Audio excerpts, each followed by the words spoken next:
Previously on historical geocaching, my family and I are visiting the Chattanooga Choo Choo, a railroad station turned hotel named after the famous song.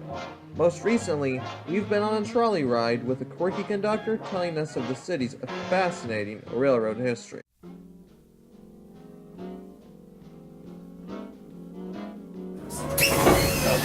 Now we're at our switch point here. Past this point, we have tracks get a little bit broken up. We go over those, what'll happen is we'll jump off the tracks, and then we gotta get out and push, which I don't think we want to do. So we will do what we call a switching maneuver.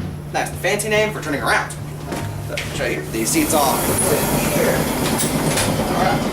We're just about ready to take off again. Before we can go, there's one more very important job that I need a little bit of help with. And I think you look like just the man for that job. Come on up here. I need your help. Can you ring the bell? Not too hard, I promise. No worries. Thank you.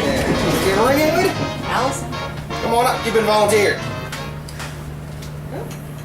you on a plane, Brinley? Come on, I know, we got somebody can get a bell, a good loud ring. You wanna do it? Come on up, young man. We got a volunteer. Well, real loud. Everybody knows we're here. One more, real loud.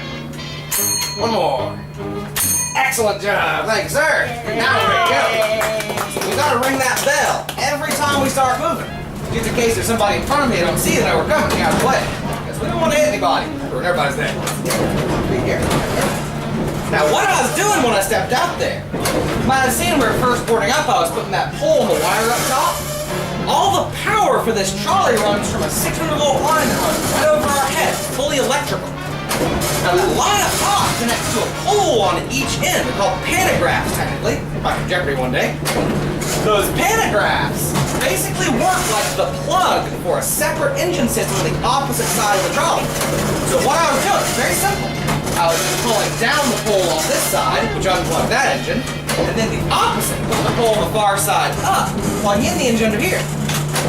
Now this trolley that we're on is actually one of the first trolley cars ever built that was able to turn around that way. This trolley was originally a custom-built design for the city of New Orleans. Back in the 1920s, the city of New Orleans had a plan to offer trolley service all over the city. But the only trolleys being built at that time were single-engine models which only could move in one direction, which turned out to be a problem in New Orleans, because many of the streets they planned to run on physically didn't have the room for a loop of track to turn around with. Look at our next crossing here. Before we go on, we're going to bring us to a stop. Come on through. And before we go on, I'm going to need a little bit more help. We'll get the bell ring. Volunteer? Yes. Come on up, young lady. Go real loud. There you go. One more. One more. Real loud. Excellent job. Thank you. And get her on loose. Come on, girl. There you go. Good girl. Oh, what was it? Oh, yes. So to solve that problem of the loops, the city of New Orleans commissioned the Pearly Thomas Company. That's a train company in North Carolina. Designed and built as a trolley car that would be able to turn around as we did here, while still being easy to maintain and cheap to run for every street. So this model is the one they built, known as the Model 900 trolley. Now this Model 900 did so well in New Orleans. One time or another you've seen this model in streets all around the country, even all over the world. Kind of ubiquitous trolley car. Now this particular one that we're on was part of the original New Orleans fleet. This trolley was built in 1924. 1924 until 1960. This trolley was the Canal Street trolley in New Orleans. It was decommissioned in 1960. It's a nice easy retirement up here. Close that a little bit. Coming to that little bumping spot again. I gotta go real slow to these bumping spots. What'll happen if we go too fast, we bounce a little bit, it'll bounce that pole right off the wire. Come on, plug basically. Then I gotta plug us back in. That sounds way too much like work to me.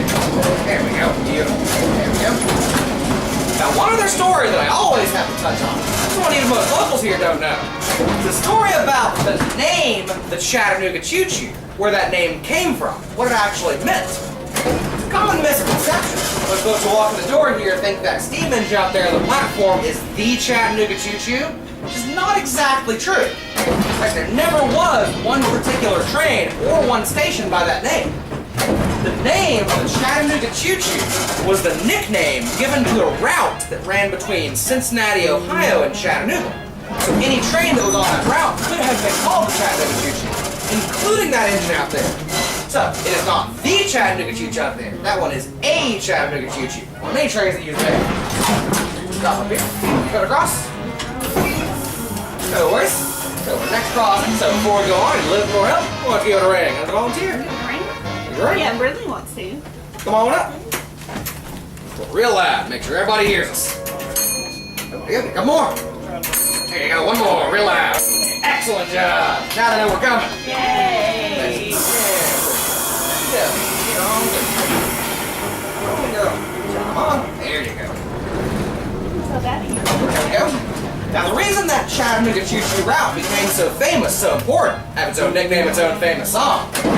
That route made its first trip out of Cincinnati in May of 1880, which made that the very first passenger route to actually cross the Mason-Dixon line after the Civil War. Before that line was open for traveling to the north and the south, you'd take a train to a border town, then have to walk across town to another station owned by a separate company, buy another ticket, usually at a very inflated price, and take another train from there. So that one-ticket non-stop route made travel across the border much, much cheaper and much, much easier. It's a very important symbol of national unity and healing after the war. We're coming to our next to last crossing, so let's see. But not sure who wants to get one? Sure? Alright. Come on up, young fella. Come on up. Come on, Real Miles. loud. Yay, Miles! Alright, come more. One more, real loud. Excellent job. Thanks, sir. Good job, Miles. No. Sorry. Cross.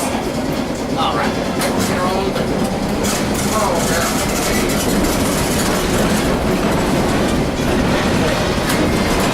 Now, one little detail that you might have noticed on the way up, if you're looking at these train cars, you might have noticed that almost every one has a name on the side.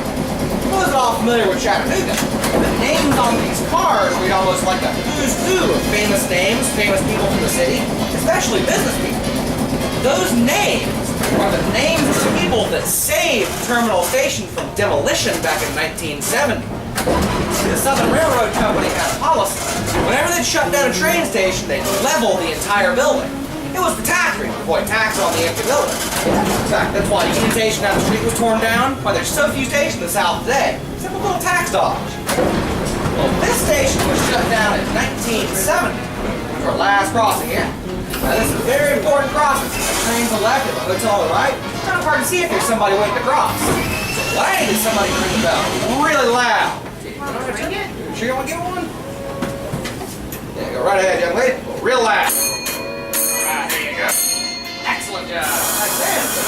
That's awesome. Here we go. Here we go. Ah, where was I? Oh, yes. So the last train departed Terminal Station on August 11th, 1970. Demolition of this main station building was going to begin on September 1st. In that 2.5 weeks or so, a local businessman, a hotel owner named Alan Casey, had the idea to save this old station by converting it to a hotel. Well, here we are today, so obviously succeeded. To do that, though, he had to raise $15 million to buy out the station with Southern before that deadline. So, with the help of these local investors, which names are on the cars, he managed to raise that money. In fact, he managed to hand that check to the president of the Southern right around 4:45 p.m. on the 31st, about 15 minutes to the deadline. Now, $15 million may sound like a lot of money.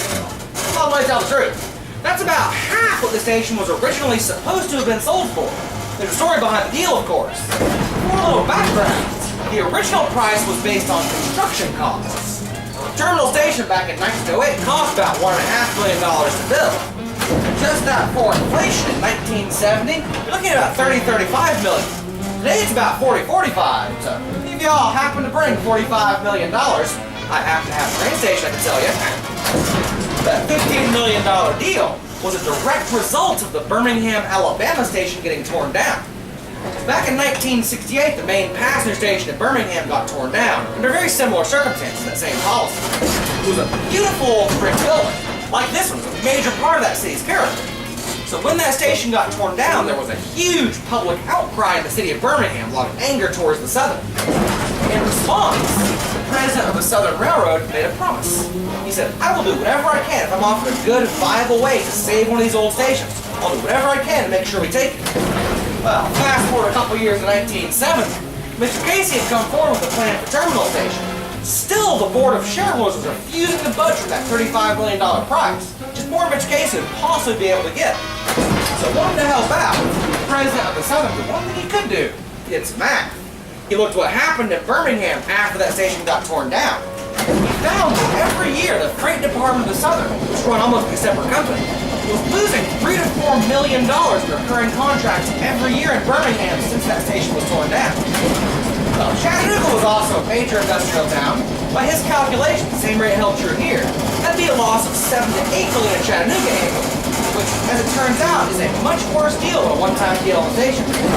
So that is how he got them to agree to that $15 million deal. Really the only reason the station still stands today. So you might say, terminal station would not be here today if the Birmingham station had not been torn down. They do like trying to get it back to the football field. We are back on our platform. Thank y'all for taking a ride with us, boy. I'd like to give the bell a ring as you come on. Go right ahead. And just want to watch your steps on the way down, because there's a big old step down. Chattanooga Choo Choo, Won't you choo-choo me home? Chattanooga Choo Choo.